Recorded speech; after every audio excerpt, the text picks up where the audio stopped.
inspiration for what I wanted to focus on for the evening came from a wonderful woman stopping in my store yesterday. If you're watching this later, you know who you are. But, she really had some questions about trademarking or trade naming crystals and stones. And she wanted to know sort of what my opinion was about that as a crystal healer and also as a store owner. And so, I do sort of have some very mixed opinions. So I think that we'll sort of start tonight by speaking about those trademark names and the ways that different companies are sort of going about naming minerals in this sort of modern day. So, in case some of you aren't familiar, there are many companies out there now that have started this sort of custom of trademarking the names of healing crystals. And, it raises a lot of questions about a number of things, but I think the main question that most people ask is that really an ethical thing to do? And I sort of have mixed feelings about this. On the one hand, I very much appreciate all the research and time that these different authors and crystal workers and healers put into experimenting with these stones and getting to know their properties and getting that information out there and sharing it with us. I think that that's a really noble thing to do. I think that sharing information and information exchange, especially when it comes to healing, is very important and is sort of one of the main things that all healers should be doing. We should be sharing what we learn. Now, on the other hand, when the information isn't being shared, that's where I sort of have a problem. So the problem for me with trade naming stones arises when the stone is branded as a particular name and the characteristics or type of stone isn't shared. So when the geological information isn't shared. I hate to sling mud, but for instance, let's just use this because it's a very, very good example. Mystic Merlinite is one that I get asked about often. So Mystic Merlinite is a very, very beautiful stone, and it is trademarked by Heaven and Earth, and I really appreciate all of the time and energy that Robert Simmons has put into going around the world and tracking down these beautiful healing stones. Now, he also puts in a ton of research and lots of time with working probably with clients, and I know a great deal of personal meditation and experimentation with the crystals, and then he publishes that work so that it's readily available to the masses, which I think is fantastic. I think that really builds this sort of climate of sharing.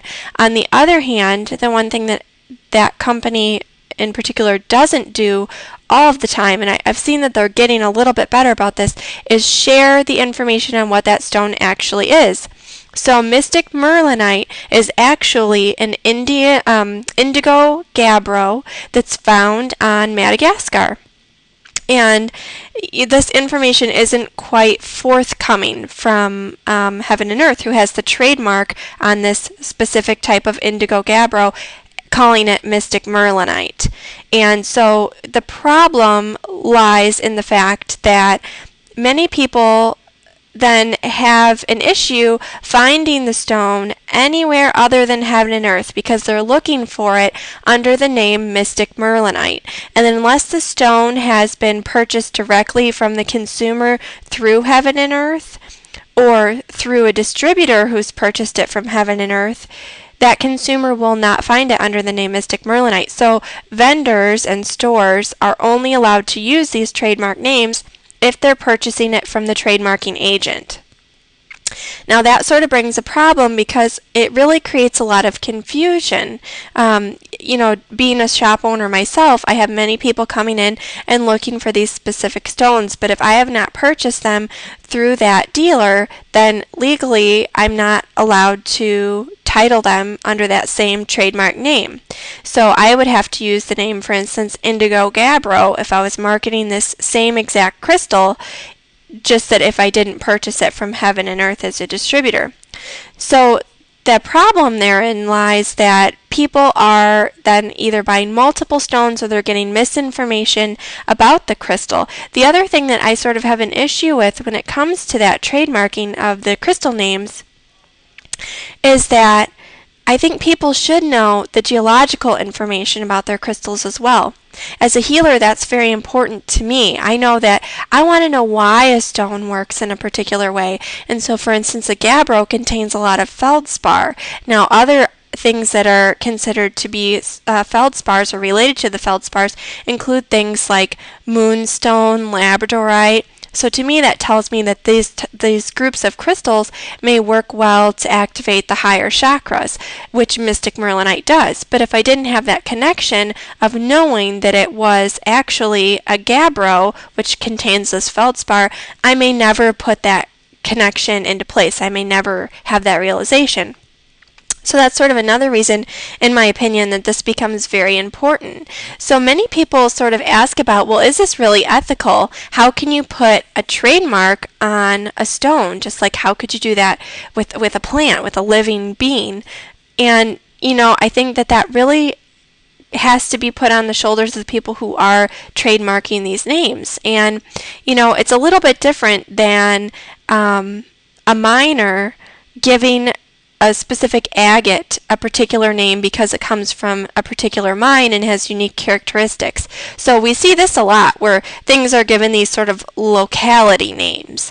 And I think that if these were locality names, that would be a little bit different because many people who are into collecting stones and finding the unique differences in their subtle energy will get an agate from one location and another to compare the energies. And I don't really think that there's anything wrong with that, but it's when the trademark is put on the stone, what that's doing is sort of creating this control over how that stone can be marketed, sold, and distributed. And that's sort of where most people have an issue, consumers and healers alike. So I just sort of wanted to touch on that because it was something that's been coming up a lot lately. I have many people ask me about, and I just wanted to make sure that people were aware of a little bit about how this process works and sort of some of the problems it can create. But also, again, sort of realizing that the people who are trademarking these names have put in a lot of time and energy and research into their properties and speaking about the properties of these very specific stones.